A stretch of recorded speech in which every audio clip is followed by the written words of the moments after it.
Welcome back to the channel, everybody. I'm Glenn McGowan. This is Etlis Bell, and today I'm going to be talking about common E46 problems. Now, these cars have been around for a long time, and they had their fair share of issues, but overall, they're a great car. So this idea came up to me the other day. I had just bought this car like a week ago, and I kind of went through this whole checklist of things to look for. So my experience with these cars is this. I own LCO BMW, which is a parts business, and we've been in business 14 years, so I really know what goes wrong on these by what parts I sell. So when I was buying this car, I kind of had a criteria checklist, really what to kind of look for a car that I wanted to keep for a project. So I went down this whole list when I was checking out the car to make sure that the car was legit and in good condition, that I could have it, build it, and keep it for a really long time. So I'm getting ready to jack this thing up. I'm gonna change the oil. I'm gonna just look over it one more time. So I'm gonna go through my list of things to look for that are common problems, maybe things that are not as popular problems that they're known for, but just little things that I've come across through the years. This week's video is brought to you by LCO BMW Parts. Visit our online store for E36, E46, and E90 parts, or follow us on Instagram at LCO BMW. All the links are in the description below. All right, so we'll start underneath the hood here. So the first thing that these things are known for, cooling system problems. So it's not new information to anybody who has one of these that at one point they're gonna have to change the radiator expansion tank, thermostat housing, one of the upper or lower hoses, or any of the smaller hoses that run in there.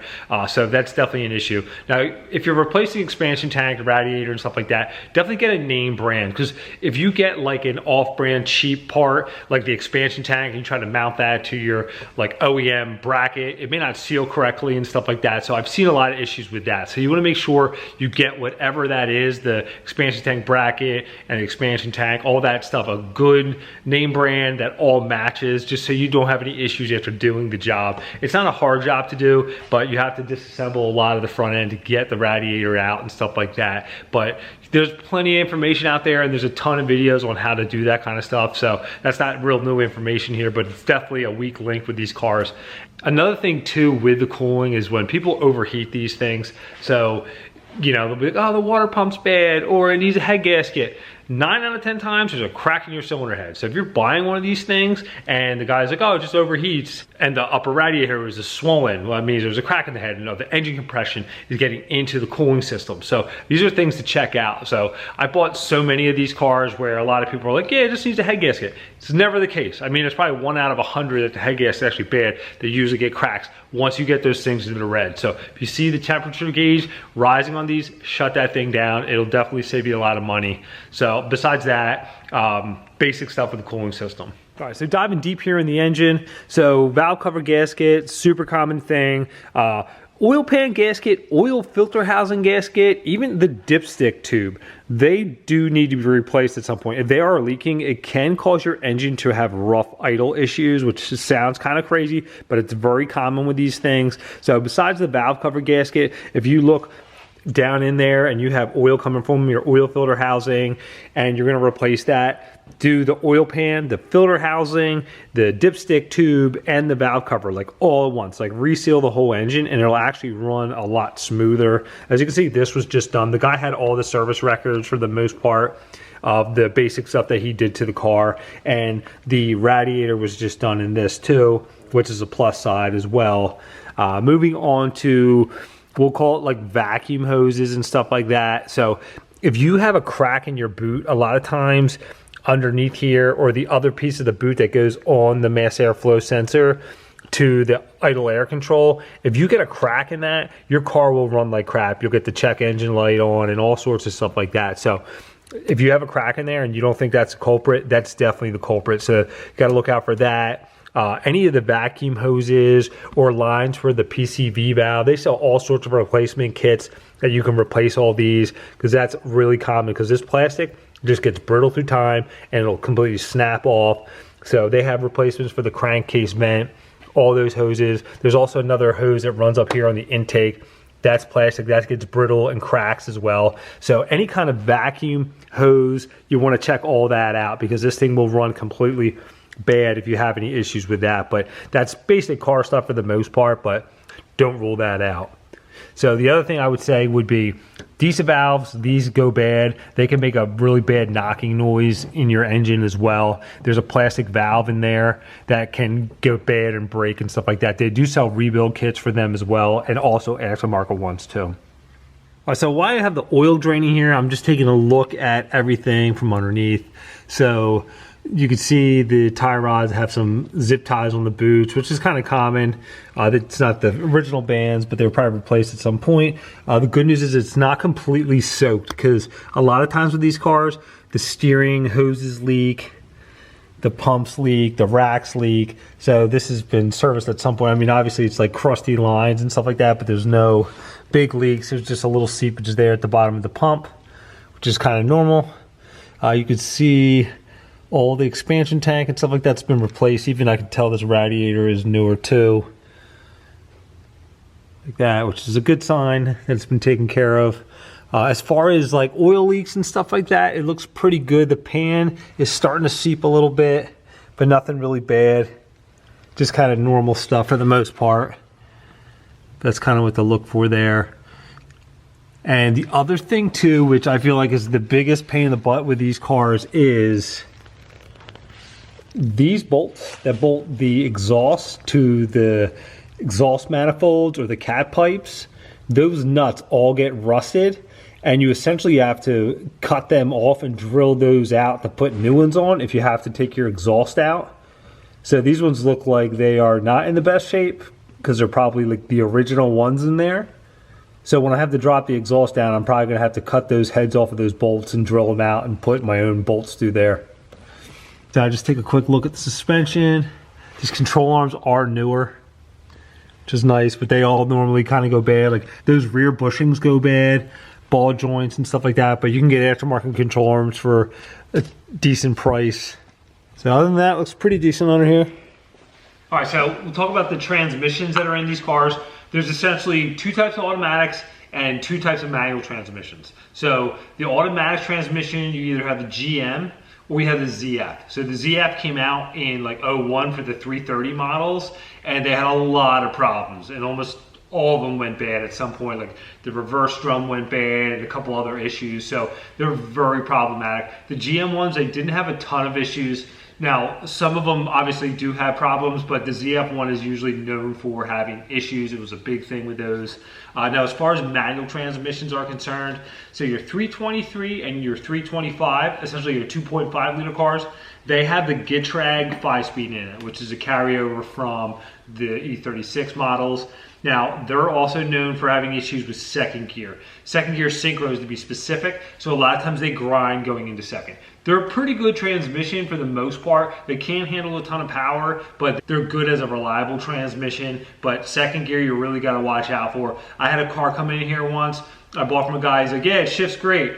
And it did shift great. He just left out the fact that there was literally no second gear. It was just an empty hole where second gear was. So synchros go bad, and if that's, you know, obviously not fixed, you're going to have issues with that in the future. The ZF is a really great 5-speed gearbox. They're in the 328 and the 330 models, and then they actually went over to a 6-speed in like 03 and up, which is a Gitrag or ZF2, which is in like the M3 or the ZHP. And then some of the other 330, 325 models starting in 2003, 2004-ish.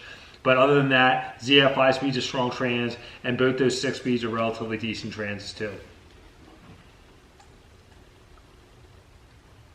Okay, so now we're gonna go into the body stuff. So this is mainly like exterior stuff. So I would say with these cars, like the big thing would be like rust and rot. So for me buying this car, I had the guy send me pictures of all the jacking points and all the areas of where the subframe bolts into, the trunk floor, the floor of the car. So mainly that's the issue. Like you can't really outrun that. That's part of the chassis. So like if you fix a little bit here, it's going to keep rotting and rusting, and eventually the car is just going to be essentially a piece of garbage that you can't fix anymore. So it could have low miles on it and be rotted out, but if you have a high mile one with no rust, you could have that thing for the rest of your life.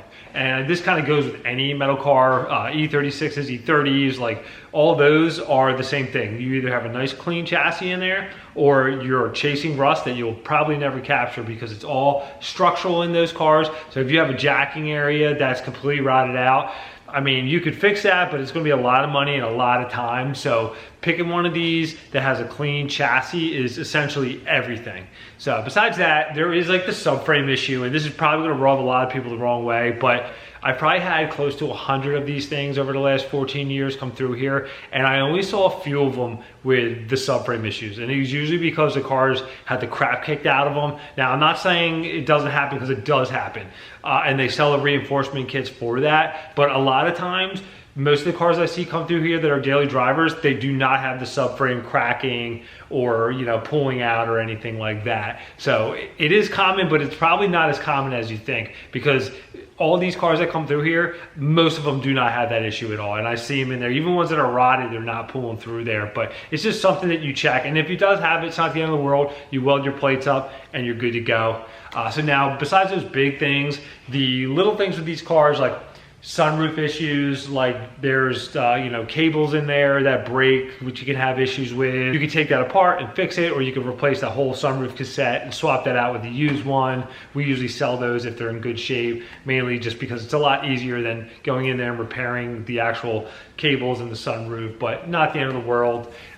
Door handles on these cars, so 2001 to 06, they have a Bowden cable going from the exterior door handle into the latch assembly, and a lot of times they break and snap. So if you're sitting there trying to open your door from the outside, but it opens up from the inside, most of the time that cable is in there, that goes bad. So you got to replace that. Little things like the trunk grips on these cars, they all crack around them. So when you're trying to lift up the trunk there, that'll break off or have cracks and stuff like that. But really kind of like simple things with like the plastic. And the other big thing that always comes to my mind with these cars, especially the four-door cars, is the window regulators. Like they all go bad. All those cable style ones, and you're talking E46, E39, E53, X5s.